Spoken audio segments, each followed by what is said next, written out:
ce jeudi 29 février, CST après plusieurs mois d'attente que Paul Pogba a pris connaissance du verdict du parquet italien d'antidopage qui avait requis 4 ans de suspension après son test positif à la testostérone.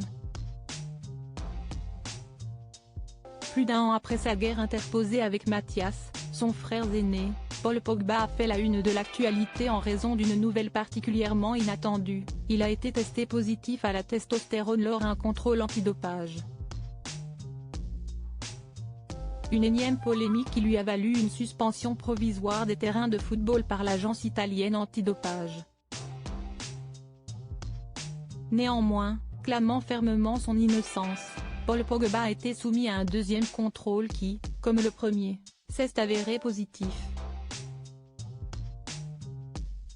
Un résultat qui n'a pas manqué de lui apporter de nouveaux ennuis. Au mois de décembre dernier, l'ex-pépite de l'équipe de France a appris que le parquet italien d'antidopage a requis une peine de 4 ans de suspension à son encontre. Une peine qui aurait pu être revue à la baisse si toutefois le sportif avait réussi à prouver la non-intentionnalité de dopage. Chose qu'il ne semble pas avoir réussi. Paul Pogba, le parquet italien d'antidopage a rendu son verdict après plusieurs mois de suspension. Paul Pogba a enfin pu prendre connaissance du verdict. Finalement, le milieu international français s'est vu infliger une peine de 4 ans de suspension, la justice respectant ce qui avait été requis au départ. La nouvelle a été transmise ce jeudi 29 février par la Juventus, le club du joueur de football, à l'AFP.